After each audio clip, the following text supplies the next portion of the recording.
Hablemos de Grandeza, la más reciente obra publicada por el expresidente de los Estados Unidos mexicanos, Andrés Manuel López Obrador.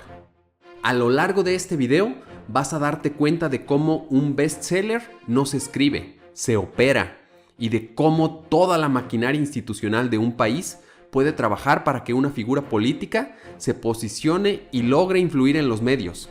Un libro tendencioso y completamente cerrado a la crítica es solo el pretexto. Lo que importa es que el líder de un movimiento político siga manteniendo el control, incluso si ya no ocupa ningún cargo público. Vamos a ver, ¿de qué trata el libro? Bueno, el libro Grandeza, escrito por AMLO y publicado en diciembre del 2025, trata principalmente sobre la historia cultural de México y la reivindicación de sus pueblos originarios y civilizaciones antiguas. Además, critica a las narrativas históricas tradicionales a lo largo de sus más de 600 páginas. Es un libro abiertamente ideológico. Idealiza el mundo prehispánico, simplifica conflictos internos de las civilizaciones. La conquista y la colonia suelen presentarse como buenos contra malos, sin demasiados matices, y se siente más como ensayo político-cultural que como historia crítica rigurosa. El libro adoctrina, no informa, dice más sobre cómo AMLO ve a México que sobre México en toda su complejidad.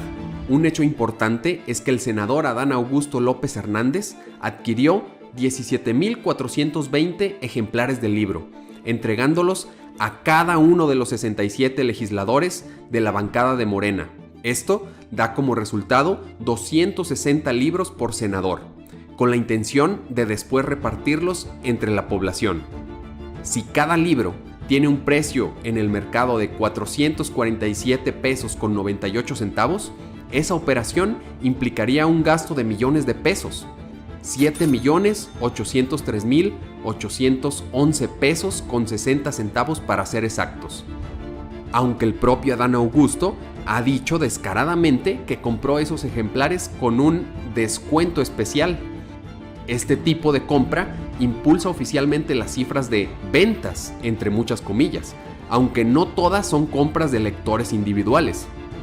Es común que las cifras de ventas de libros políticos se impulsen con compras institucionales o de grupos organizados, y esas compras cuentan oficialmente como ventas reales, aunque no reflejen necesariamente compras orgánicas de lectores.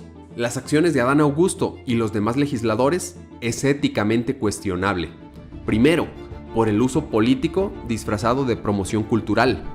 Aunque formalmente sea una compra privada, el gesto beneficia directamente la imagen y las ventas del libro de un expresidente de su mismo partido. Eso ya no es fomento a la lectura, es promoción política indirecta y descarada. Distorsiona las cifras reales de ventas. Esas más de 17,000 copias inflan artificialmente el éxito comercial del libro. No reflejan interés genuino del público lector, sino una operación organizada desde el poder. Y esto es un conflicto de intereses evidente. Comprar masivamente el libro del líder político que fundó tu movimiento, te impulsó políticamente y sigue siendo la figura central del partido es, como mínimo, una falta de pudor institucional. Aquí viene la contradicción con el discurso de austeridad. Morena y AMLO han insistido durante años en la austeridad y el rechazo al derroche. Millones de pesos en libros partidizados no embonan nada bien con este discurso. Normaliza prácticas que antes se criticaban. Este tipo de acciones son exactamente las que el propio movimiento criticó en el PRI y el PAN en el pasado.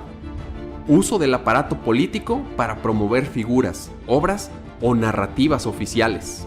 Ahora te explico por si no sabes qué es un bestseller. Un bestseller no es un premio literario, es una etiqueta comercial y depende más de ventas y no de la calidad del libro. Las listas miden ventas específicamente semanales. En México, tener entre 3,000 o 5,000 copias en una semana ya puede entrar en la lista de ventas nacionales. Por eso, las compras masivas organizadas funcionan también. Solo para que quede claro, las listas miden ventas en periodos cortos, no ventas acumuladas históricas. Sí, por ejemplo, Si un libro vende 5,000 ejemplares en una sola semana, puede entrar en la lista. Si vende 5,000 copias en 6 meses, probablemente no lo haga. Las compras masivas concentran ventas artificialmente en pocos días, que eso es justo lo que las listas premian. No importa quién compra, ni las motivaciones que se tengan, solo cuentan los tickets. Si los libros se compran, por ejemplo, en Amazon, Gandhi, Porrúa, El Sótano, etc., cuentan como ventas legítimas, aunque los compre una sola persona, aunque sean regalos institucionales o cualquier otro motivo político. El sistema no distingue lector real de operador político, y el hecho de operar de esta forma hasta posicionar un material bibliográfico como bestseller sirve para activar el efecto dominó. Te explico. Con una sola operación, el libro entra a la lista y las librerías lo exhiben más, los medios lo mencionan. Todo esto basado en una etiqueta que nació de una maniobra institucional. Por esto existen los bestsellers fabricados. Este método se usa desde hace décadas para políticos, gurús, coaches, iglesias y corporaciones. Es una táctica típica. Compras coordinadas en fechas clave y con dinero concentrado. Aunque polémica, la metodología es perfectamente funcional. Ojo, un bestseller no significa que millones lo lean, tampoco que sea bueno, y mucho menos que sea influyente, o incluso que aporte algo positivo a quienes lo consumen. Solamente significa que alguien logró mover muchas copias rápido y en el lugar correcto. Aquí está la trampa. Si una sola persona compra miles de libros, cuentan igual que si lo hicieran miles de lectores. El objetivo de posicionar a un libro como bestseller es la visibilidad y el poder mediático de manejar la conversación y la prensa comprada a tu antojo. Para que un autor tenga arrastre, no es necesario convencer a todos, solo a un grupo muy organizado, una base política, un fandom o una tribu ideológica, llámalo como tú quieras. Son personas al servicio de la figura mediática en cuestión.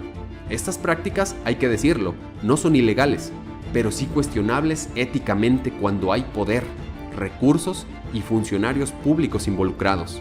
Recuerda, no significa que lo lea todo el que lo compra, no significa calidad literaria y tampoco significa un impacto cultural duradero. Significa, se vendió mucho, rápido y en los lugares correctos. Pero como te decía, este no es el único caso. También podemos analizar casos internacionales. El fenómeno de compras masivas para influir en ranking de bestseller no es único en México. No solamente lo utilizan con el libro de grandeza. En la política moderna, especialmente en Estados Unidos, figuras públicas y organizaciones vinculadas han usado este método para generar visibilidad, introducir percepción de éxito y amplificar su mensaje político. Por ejemplo, A Time for Truth de Ted Cruz, en Estados Unidos, el senador publicó este libro y su campaña gastó alrededor de $120,000 en compras masivas de copias de la obra y probablemente entre 8,000 y 10,000 ejemplares comprados directamente. Muchas de estas compras eran del propio autor o de su campaña para impulsar su aparición en listas de bestseller, algo que generó controversia y que algunos medios señalaron como un intento de hackear, por así decirlo, las listas con compras grandes, no con lectores reales. Lo interesante en este caso es muy parecido al libro de grandeza, porque la figura política o su círculo cercano organiza compras masivas para influir en los rankings, aunque aquí también hubo quejas públicas del propio listado, y el New York Times llegó a excluirlo del ranking por sospecha de ventas no orgánicas. ¿Quieres otro ejemplo de Estados Unidos? El libro Fortitude de Dan Krusnow. Aquí el Comité Nacional Republicano y grupos afines gastaron cientos de miles de dólares en compras al por mayor de ejemplares para regalar libros a donantes, usarlo como material de campaña y elevar el volumen de ventas oficialmente reportado. Según los informes, más de $1 millón fue invertido por organizaciones partidistas en compras de libros de políticos republicanos para lograr posicionar este libro y tener exposición mediática inmediata. Aquí no solo es una figura aislada comprando libros, sino organizaciones enteras vinculadas a partidos que usan la estructura partidista para impulsar obras de sus miembros. Ahora, volvamos a México. Esto te va a encantar. Vamos a hablar sobre Ricardo Monreal. El nombre del libro es una joya. Se llama Errar es humano, rectificar es política. Escrito por Ricardo Monreal y publicado originalmente en 2015.